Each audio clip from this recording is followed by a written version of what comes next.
हर कोई सपना देखता है, लेकिन कुछ लोग उन सपनों के लिए सुबह साढ़े 3 बजे उठते हैं। मैं उन्हीं में से हूँ। तो सबसे पहले उठने के बाद मैं अपना रूटीन शेयर कर रही हूँ, जो मुझे आज ये सब पढ़ना है। सुबह के इन शांत लम्हों में जब सब कुछ थमा-सा लगता है, मैं अपने सपनों के लिए काम करती हूँ। ये वक़्त सिर्फ पढ़ाई का नहीं, अपने आप से एक कमिटमेंट का है। आज का टारगेट है लिटरेचर का 50 क्वेश्चन का रिवीजन। शायद किसी और को ये बोरिंग लगे, लेकिन मेरे लिए ये एक रूटीन का पार्ट नहीं, एक मिशन का हिस्सा है। हर क्वेश्चन के साथ मैं सिर्फ एक आंसर याद नहीं कर रही, मैं अपनी थिंकिंग शार्पन कर रही हूँ, अपनी कॉन्फिडेंस को बिल्ड कर रही हूँ। लिटरेचर सिर्फ सिलेबस का पार्ट नहीं है, ये मुझे दुनिया को समझाने का नज़रिया है। इसके बाद होती है बायोलॉजी क्लास, जिसका आज मेरा फर्स्ट डे है। तो सबसे पहले मैं अपने सिलेबस को देखती हूँ, जो मेरे सिलेबस में क्या क्या है।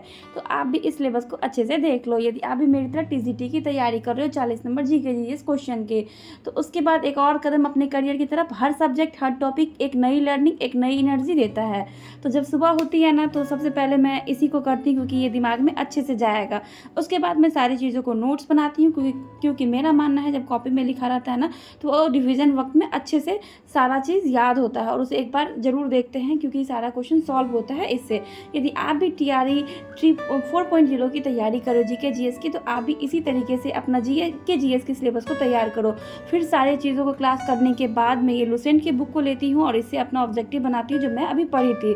तो उसके बाद होती है पूरी मॉर्निंग हो जाती है, सब उठ जाते हैं। तो उसके बाद जब सुबह होती है, तो मेरी बहन भी अपने पूरे एनर्जी के साथ उठती है और देखिए ये काम में लग जाती है।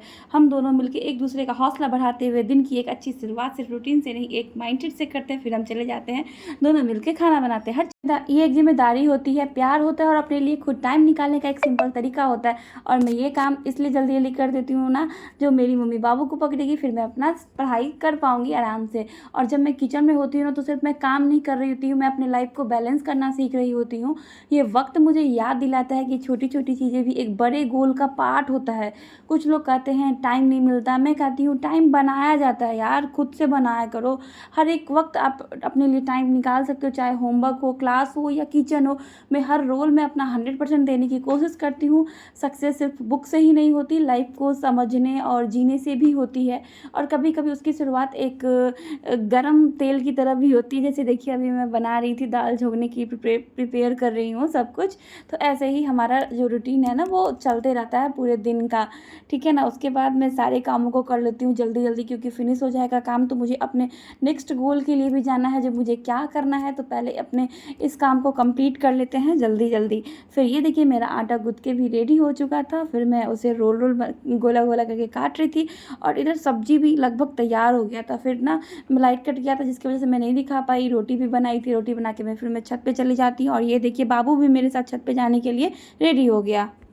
छत पे जाते ही पता चला जब बारिश होने लगी, और मम्मी पापा दोनों मिलकर गेहूँ हटा रहे थे। वक्त कितना भी बिजी हो, पर माँ बाप का प्यार कभी रुकता नहीं है। उन्हें देखकर याद आता है कि मैं जो भी हूँ उन्हीं की वजह से हूँ। और फिर सोचा चलो आज का मौसम आपको दिखाती हूँ। कभी कभी हवा भी सीख देती है, ज़िंदगी तेज़ चले या धीरे, लेकिन रुकना नहीं चाहिए। बारिश के बाद मैं पूरा मौसम का अच्छे से इंजॉय की, और उसके बाद मैं भीग गई थी। तो फिर सोचा ये देखिए बाबू को। उसके बाद मैं नहा के फिर नीचे आई और अपना जो भी बाल वाल ठीक की। उसके बाद ना बालों में थोड़ा सा उलझन हो गया था, तेल लगाई, और फिर मैं पढ़ने के लिए बैठ गई। और अपना स्टडी टेबल पे नहीं बैठी हूँ, आज बेड पे बैठ के क्वेश्चन कंप्रीहेंशन बना रही थी। पढ़ाई करना सिर्फ एक स्टडी नहीं, ये एक सवाल है मुझे खुद से कि मैं क्या अपने कल को बेहतर बनाना चाहती हूँ। जवाब हमेशा होता है हाँ। हर पेज, हर लाइन मुझे उस जगह ले जा रही है जहाँ मैं बनना चाहती हूँ। थकान होती है, डिस्ट्रैक्शंस होते हैं, लेकिन उस एक गोल के ख्याल से फिर एनर्जी आ जाती है। अगर आप भी कभी कंफ्यूज हो, थके हो, तो सिर्फ इतना याद रखना, पढ़ो इसीलिए नहीं कि मार्क्स आए, पढ़ो इसलिए क्योंकि तुम एक ऐसी ज़िंदगी डिज़र्व करते हो ना, जहाँ तुम्हारे सपने सिर्फ ख्याल ना हो, हक हो। और अपने माँ बाप के सारे सारे सारे प्रॉब्लम को सॉल्व करो, और आपके पीछे जिनका भी मेहनत है ना, उनको आप पूरा बेस्ट दो अपना। जो भी आपके पीछे ना जो भी उनका जो है सेक्रीफाइस, उसको कंप्लीट करो। उनकी हर एक डिमांड को ना फुलफ़िल करो। ज़िंदगी के कुछ पल ऐसे होते हैं जो बहुत सिंपल लगते हैं, लेकिन वही पल हमें याद दिलाते हैं कि हम उस वजह से कितनी मेहनत कर रहे हैं। तो उस माइंड को सेट करो और अपनी स्टडी को कंटिन्यू करो। Okay, bye bye. और आपको यदि मेरी वीडियो अच्छी लग रही हो ना, तो लाइक कमेंट सब्सक्राइब ज़्यादा से ज़्यादा करना, और मेरे वीडियो को बहुत ज़्यादा शेयर करना। और यदि मेरे से कुछ भी मोटिवेशन वीडियो मांगना हो, पता या पूछना हो, तो